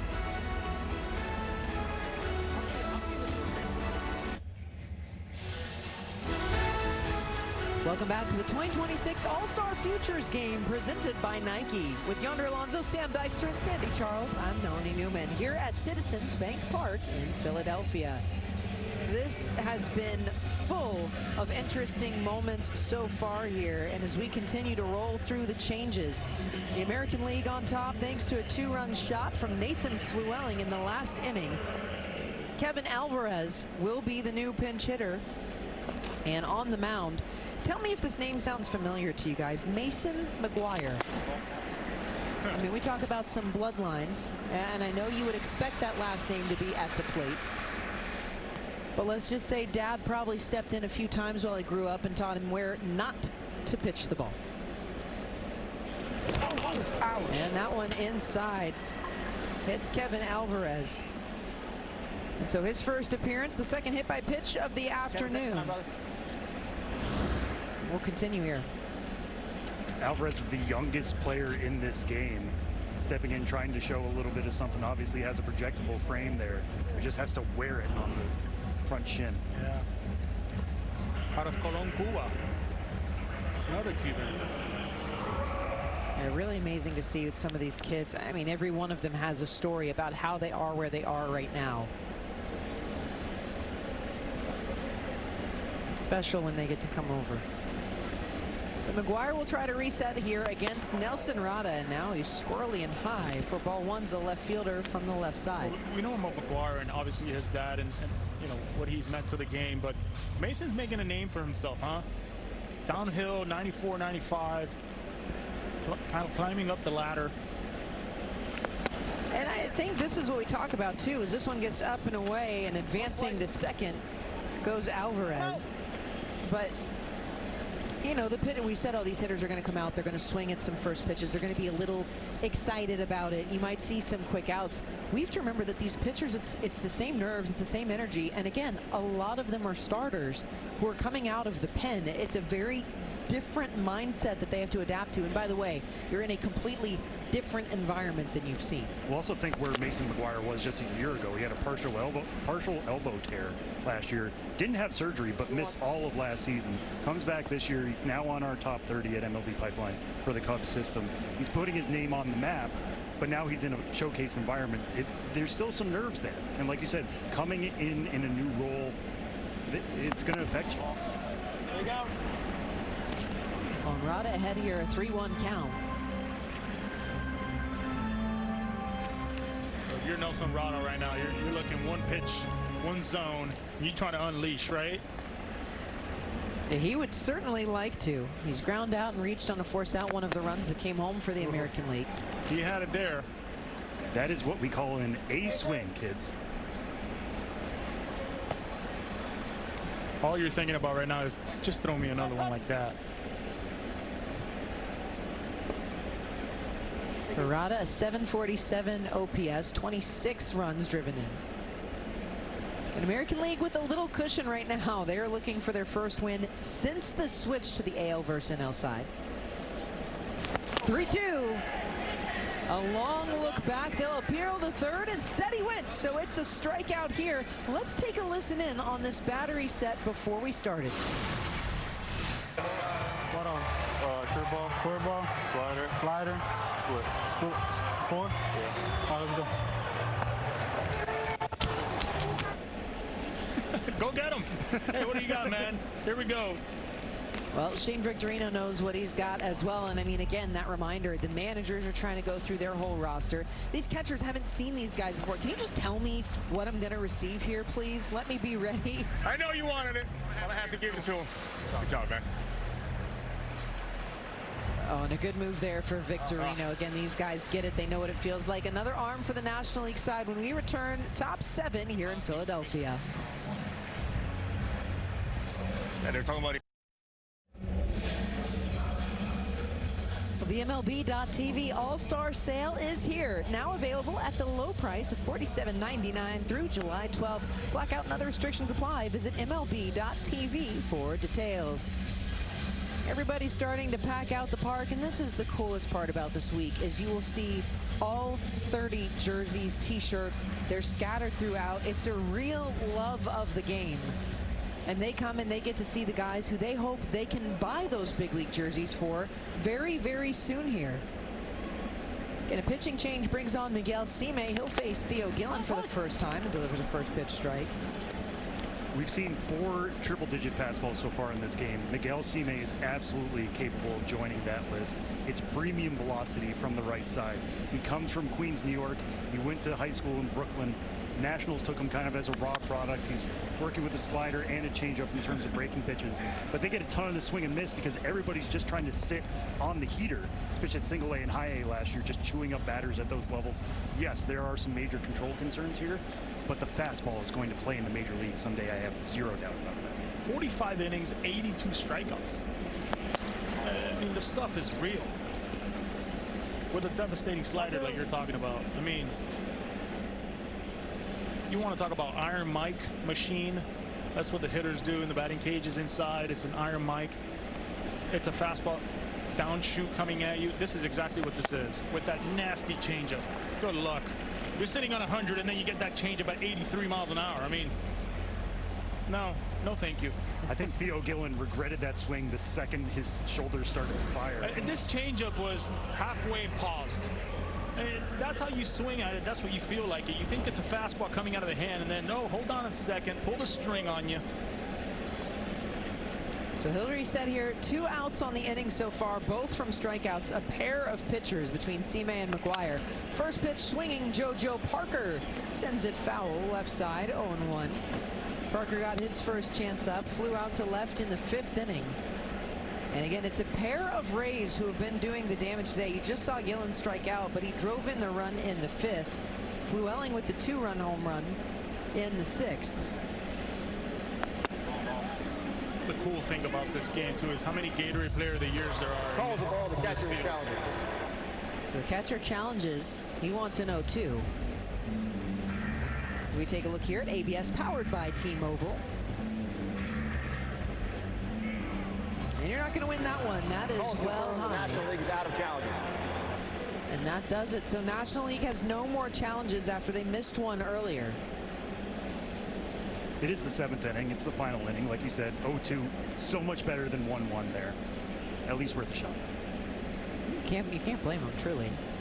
2 outs, runner still at second, out towards right field again, backing up at the wall and off the top. They're going to say it's in play, rounding third and coming home. Alvarez scores a sliding double for JoJo Parker and more insurance for the American League, 5-1. I mean, that pitch was at 101 miles an hour, and it left the bat a lot faster than that.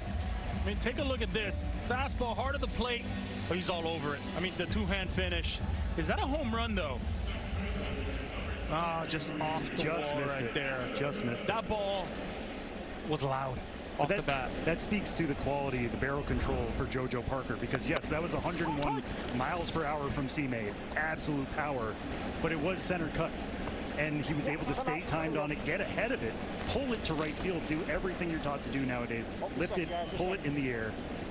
Now he's got double to show for it in the Futures Game. There's a reason he's currently the #1 prospect for the Blue Jays, right? The bat's real. The bat's going to play. Where he plays defensively, we shall see. But the bat is going to play. Well, they're looking for more. Up now by 4. Still 2 outs. A nice sliding stop there.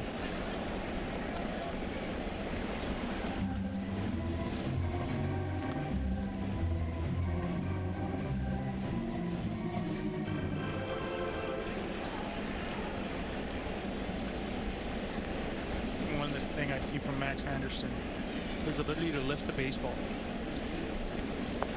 That's one thing we saw earlier. There's a lot of ground balls, a lot of line drives. This year he's made a presence into saying, hey, I'm going to hit the ball more in the air. I'm really fascinated to see where he's going to fit in the Tigers' infield puzzle. You think about, obviously, Kevin McGonigal having a Rookie of the Year caliber season, an All-Star caliber season. That takes up one spot. Zach McKinstry's there. Colt Keith is signed long-term. Hao-Yu Lee has also come up and shown some skills as well. They have multiple options, but Max Anderson could be in that mix either at second base or third base. What is he going to do in the second half to really punch his ticket to Detroit? Runner at second, 2-2, and Rodriguez, this one kips out to the right side. Runner's going to advance. Come out. There you go.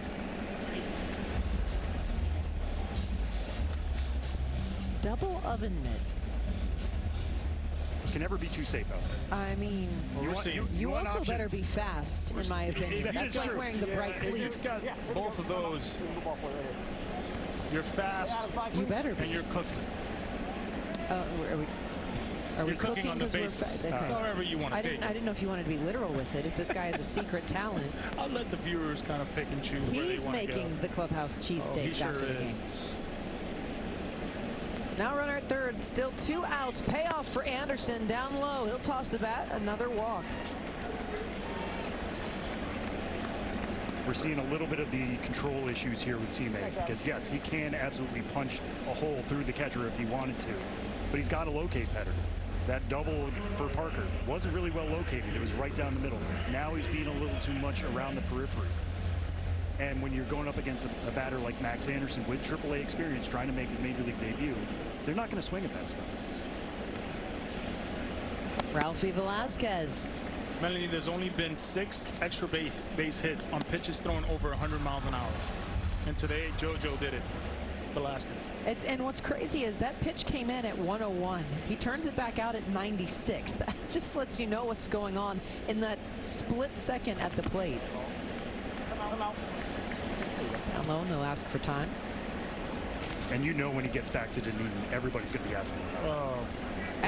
What were you thinking? What adjustment did you make?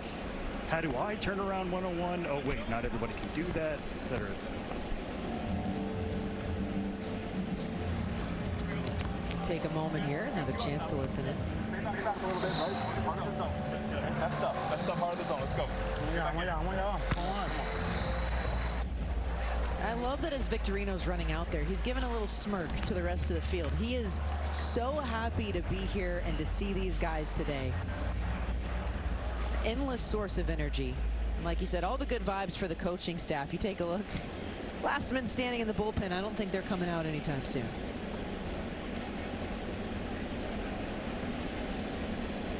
Velasquez ready, pair on the corners, 2-0, and he offers up here, strike one. Well, that's just a hitter understanding that 100's about to come, right? 2-0 count. He's struggling a bit with command, especially his breaking ball stuff. He just took a guess there. Hey, I think I'm going to get a heater here. And also the adjustment that C-May made, the discussion they had was heart of the zone. Just pitch it in the heart of the zone. I bet he was aiming for the heart of the zone, but its slider was cutting down and in on Velasquez, getting the empty swing. 2-1, Looper left side. It'll find it for a base hit again. Another run comes home for the American League. Make it a 6-1 advantage. RBI single, Ralphie Velasquez. But this is the approach, right? You take a shot 2-0. That's your personal swing. Look at this swing right here. A little different than that 2-0 hack. Understanding he's got to have a better approach in the zone. He gets that breaking ball. Just doesn't do much with it. Well, it's just such a beautiful swing.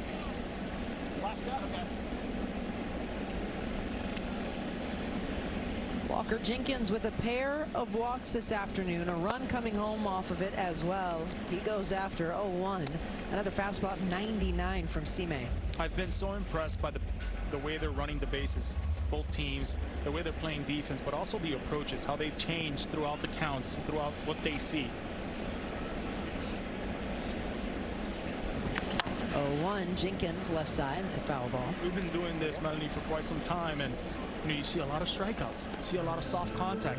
Not the case in this year's Futures game. It's been just really good baseball all around. And it started from the first inning, right? Yeah. It was a base hit, stolen base, get them over, 1-0. Yeah, no, I agree with you. I think it's just elevated itself. The talent on every level as he goes down to a knee here. Jenkins set down. C-May gets out of it, but more insurance for the American League. Can the National League respond? We will find out after the stretch.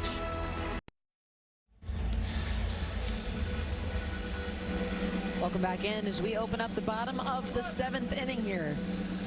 National League will look to try to have some answers if they want to see what we will call an extra 8th inning, because if it was to happen to get there, that is when you will start to see that base runner placed at second, as if it were the 10th. But listen, there's no reason to keep these guys out here. It is a hot, humid, albeit beautiful day in Philly. It's supposed to be fun. And we've seen it, basically all the pitchers we're going to see this afternoon after another pitching change here for the American League.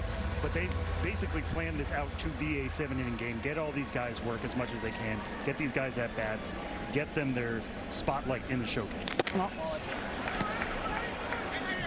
1-0 to Rano Rodriguez here. As you heard him mic'd up earlier, we've still got him locked in. Joseph Giroux takes over on the mound. Swung on, out towards left field, and now circling back in, and it's a fly ball for the first out to be made, and it's one down for Nelson Rada. Now, Giroux knew he was going to be a 9th inning guy, and Larry Boa's out here again. Unfortunately, for 2 pitches, he said he's really wanting to work on his breaking balls. He's got some stuff he wants to do. Well, that's a good job there, man. That boy, good job. That way. Hey, listen, if you want to do this, go ahead. Joe. There you go. Good job. 2 pitches. He'll work on the breaking ball back in Chesapeake. A new pitcher when we come back. This guy, Grable, and we got another one. So this will be perfect.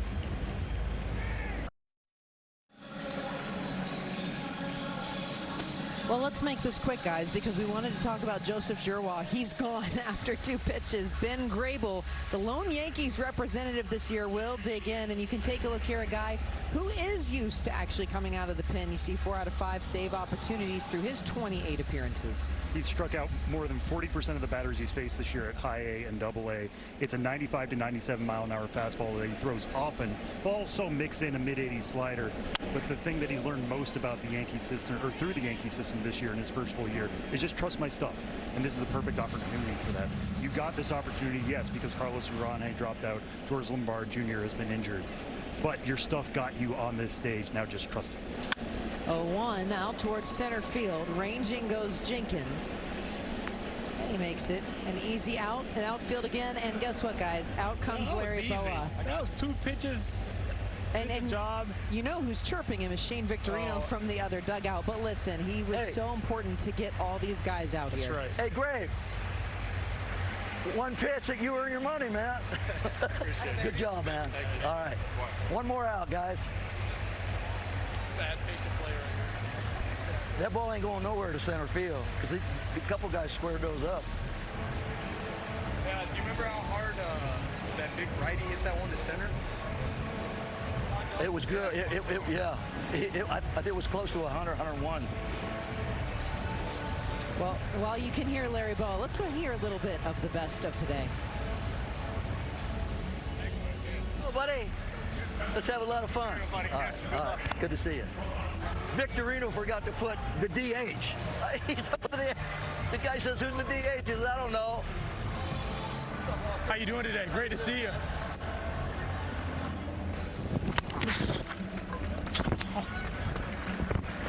Kidding me, Gage? Got it.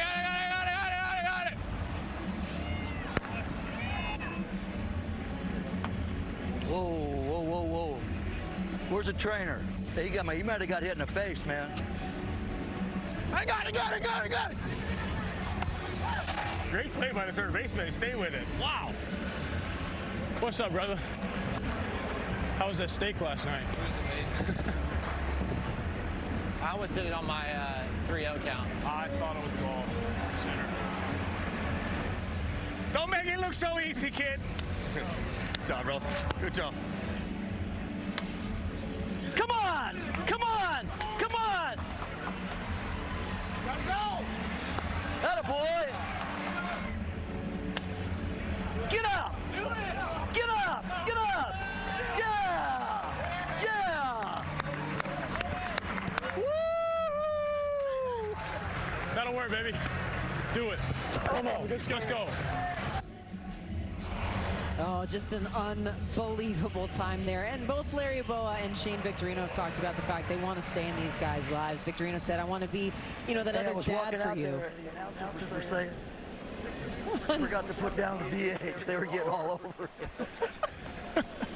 Well, we didn't say it, but we know that you were giving him grief there, Larry. I mean, again, these guys, they love them. They just met them, some of them within the last 2 days. But their dedication to the game, they want to make sure that they are leaving it in a good spot with this young crew. And so your third pitcher of the inning is Tyler Bremner, representing the Angels here. Tyler Bremner, a surprise #2 pick out of UC Santa Barbara for many last year. Maybe not for the Angels, maybe not for Bremner. Same school as Jackson Flora, who was the first pitcher off the board this year. 4.24 ERA, 48 strikeouts in 37 innings pitched. Well, you know what, Sam? That's all we need, because it's another fly ball to the outfield here. Another very quick outing. 3 pitchers, and they get the job done one after the other. Yeah, and you mentioned it. I love that Bremner said, I knew the work was going to start when my phone quit blowing up after the draft. The silence set in, and so did the reality in the best way. All of these guys today, just phenomenal to get to see them up close. Even if it was for what felt like a blink of an eye, yeah. You've got the best. Well, the talent is there. Look, like I mentioned earlier in our open, we're going to see a lot of all-stars. We're going to see a lot of years in front of us with these players. A couple Hall of Famers, I would think, here in this class. But, you know, I think for me, Seth Hernandez was outstanding.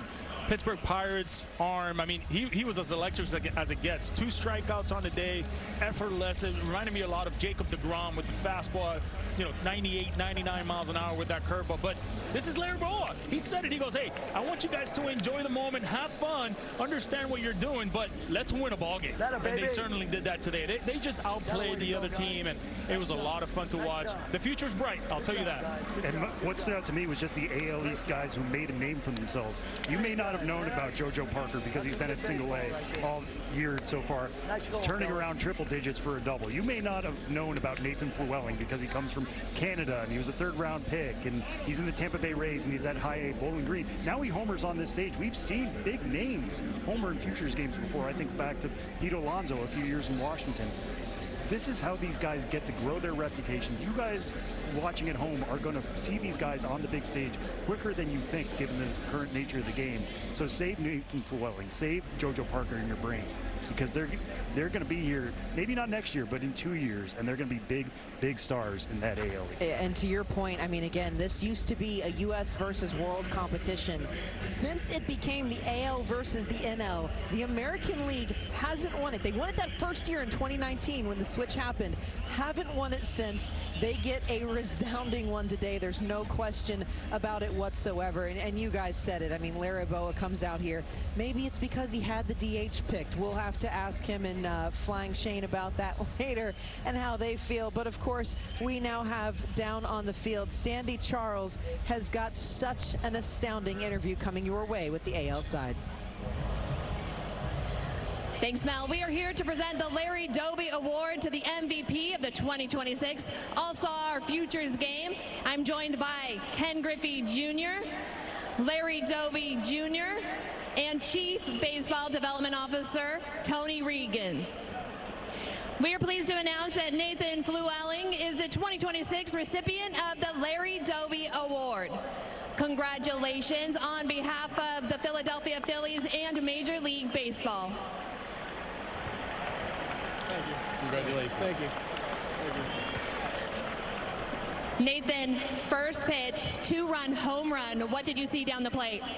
Yeah, I just knew he was going to be aggressive with it, and I just was like, first pitch swinging, and I got one and got lucky, so there we go. You're just the 3rd Rays player to win future MVP. What's your message to Rays fans? Yeah, I think that we got a really good team right now and an unbelievable farm system, and we got a lot coming, and it's going to be really exciting in the next few years. Congratulations. Thank you. Mel. Yeah, I mean, again, Sandy just said it, but Rays put it on display today, getting it done. Nathan Flewelling and Theo Gillen as well. Letting them know, listen, we're always the little brother of the American League, but we can show you out and show you a good time here. Congratulations to Larry Boa and his entire staff. A 6-1 win this afternoon, the first time they get to claim it since 2019. just to think a 19-year-old won this award, right? And it's the third Rays. He talked about the Rays being in the future very promising. They're very promising right now as well, but just incredible to see coming off the bench there and that first pitch swing, getting a splitter, saying he wanted to be aggressive early on. And how about this? Ken Griffey Jr. giving him the award. How cool is that for a 19-year-old who was drafted as a 17-year-old? So all in all, just a great performance by him. Nathan Fielding. The future is very bright for this young man. Down in Tampa Bay, they might call it the ghost of Buster Posey, because in 2008, they chose Tim Beckham at the top of the draft. Buster Posey goes 4 picks later to the Giants. They really haven't had a true homegrown catcher ever since then. They've sought that out.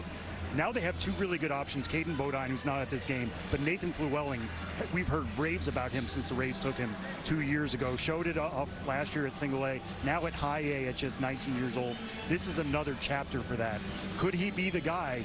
If he keeps hitting bombs to right field like he did today, he absolutely could be, and putting that ghost of Buster Posey back in the closet for Tampa Bay. No doubt about it, and you see these guys here just getting these moments to soak it in and enjoying it. They're already converting the field for the next event, but listen, these little kids have come out to see you and support you. We've got adult fans here who are already trying, hey man, where do I find your jersey when I see you up at the show? Congratulations to everybody who was involved today. A fantastic all-star futures game here. Coming next on NBC, the American Century Championship is in Lake Tahoe. For Yondo Alonzo, Sam Dykstra, and Sandy Charles, I'm Melanie Newman. American League takes it 6-1 this afternoon. Thank you for watching the All-Star Futures Game presented by Nike.